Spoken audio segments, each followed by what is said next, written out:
What's up mga kagoops? Babalak akong mag-upload sa YouTube. Ngayon kasi nag-upload lang ako sa TikTok, tapos sa Facebook. Pero ngayon, nag-upload ako, nagtatry akong mag-upload sa YouTube. Yun nga lang kasi, kailangan magkaroon ako ng time para mag-upload ng landscape o mag-video, mag-shoot ng landscape at saka portraits. So, iba kasi yun. Ang gamit ko kasing camera ngayon, yung DJI. Pag landscape lang siya. Tapos pag vertical o kaya portrait lang siya. Ang nahihirapan ako. So, if kakararing ko na tong YouTube, ayun nga, ang gagawin natin ay magkakaroon tayo ng landscape. Tapos kapag may oras, sige, tawid ka na po. Yan. Landscape, tapos kapag may oras, portrait naman.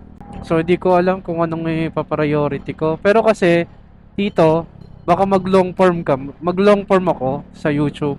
Kasi dito sa, sa TikTok ko, saka sa Facebook, ang ginagawa ko lang doon, karamihan ng video ko, 1 minute lang. So, di ko alam. Basta, mag-long form ako dito. So sana suportahan nyo. So dahil Goops yung pangalan ko, tatawagin ko na kayong mga kagoops. So what's up mga kagoops? Wow! Welcome to my vlog. So ngayong araw na to, pauwi na tayo. At galing tayong trabaho, third hours duty tayo sa trabaho natin ngayon, no? So di ko muna sasabihin kung anong trabaho ko, pero soon malalaman nyo rin. Pero syempre, kailangan may privacy muna. Kala mo talaga. Kala mo artista na no? Yan. Ito yung way ko pag uuwi ako ng pabahay. Pag uuwi na ako sa bahay. Yan. Dito ako sa Mount Pleasant. Pagka Mount Pleasant, liko tayo. Yun lang. Ayun lang ginagawa ko. Pero bago ako umuwi, palagi akong dumadaang Kalatatay. Yung bilihan ng breakfast. Kasi masarap yung breakfast dun Ganda ng NMAX nyo. Soon, hindi pala soon yung NMAX. May gusto akong sasakyan. May gusto akong kunin na motor na idadagdag ko dito sa pang daily ko na si Buggy. So, Yamaha M10 yata yung nakita ko na para siyang big bike. Pero ang ganda. Sobrang ganda. So, tumatap speed ng 210. Yung 150 na yun, tumatap speed ng 210, di ba? Piruin mo.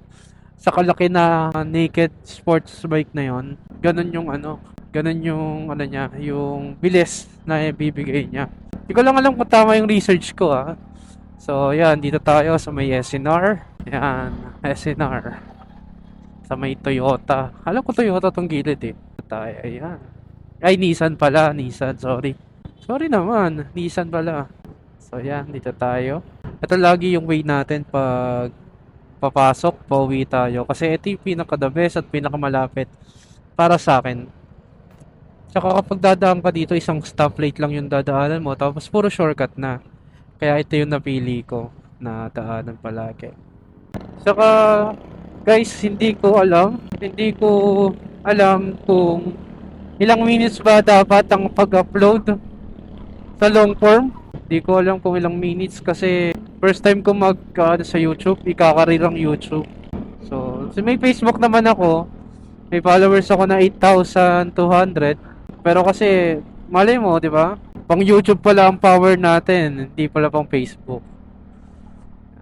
So sana suportahan nyo ako, guys. Na makita nyo kung anong ginagawa isang motovlogger.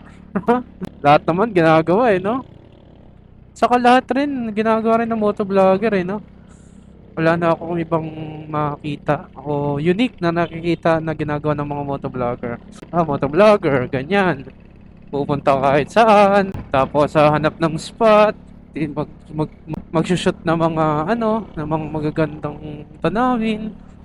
'Di ba? Ganun lang naman yung mga ginagawa ng motovlogger. Hanap ng mga magandang kainan. Ganon, 'di ba? Ganon yung ginagawa ng maampon. Mukhang di pa tayo papauwiin nito So, bilisan natin. Baka di pa tayo makauwi. Kulimlim, oh, di ko napansin na makulimlim. Kasi iniisip ko ano sasabihin ko. Iniisip ko ano sasabihin ko sa inyo. Sana panoorin nyo ako. Yan. So sana makaano tayo. Sana makauwi tayo ng matiwasay at hindi tayo abutan ng ulan. Kasi kapag inabutan tayo ng ulan, basa tayo niyan. Sana wag. Pero good thing no? Na umulan ng ganito. Kasi para hindi uminit. Kasi ngayong ano na to, ngayong araw, halos araw-araw naman. Biglang, ewan ko, El Nino ba? Talagang summer. Pero patapos na rin yung summer no? Ngayon lang talaga nagkaroon ng matinding init. Yung tipong kahit paglabas mo pa lang sa CR, kakatapos mo pa lang maligo, kita mo na agad yung init. 'Di ba? Ako, ranas ko yun kasi every time na matutulog ako pag galing ako sa work, every time na matutulog ako, sobrang init. So, kailangan ko talaga mag buhos man lang, maligo, maghilamos, ganyan. Kasi sobrang init talaga. Eh, wala naman kaming aircon. Electric fan lang namin. Ayun lang. Syempre, tatlo electric fan namin, dalawang clip, isang, industrial.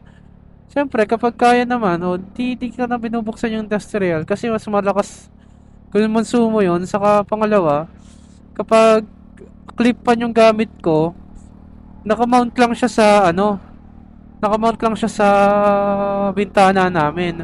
So habang nakamount siya sa bintana namin, mas malakas yung hangin na nabibigay niya, 'di ba? Kaso nga lang mas mainit. So ayun, kaya dalawa yung ginagamit kong clip fan pag natutulog ako para bawing-bawi yung init, 'di ba? So sana maganda rin po yung kalabasan ng audio natin diyan. Kasi baka naririnig niyo yung hangin, pero tiwala naman ako kay Racing Boy na malilesen niya yung hangin na maririnig nyo. Ayun na guys, umaambon na. So kailangan na natin talagang bilisan. Sana umabot tayo.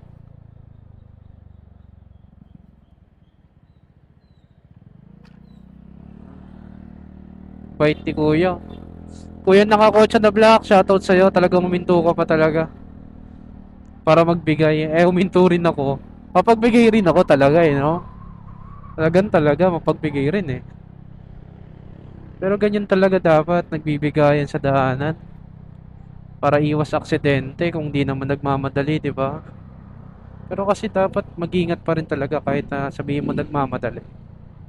Ayun yung pinaka the best way doon. Mag-ingat. Mag-ingat palagi.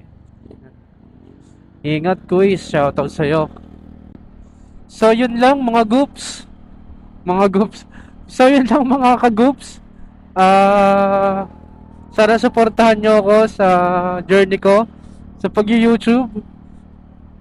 Di ko napapatagalin to. Intro lang naman para makilala nyo ako. So, peace yo!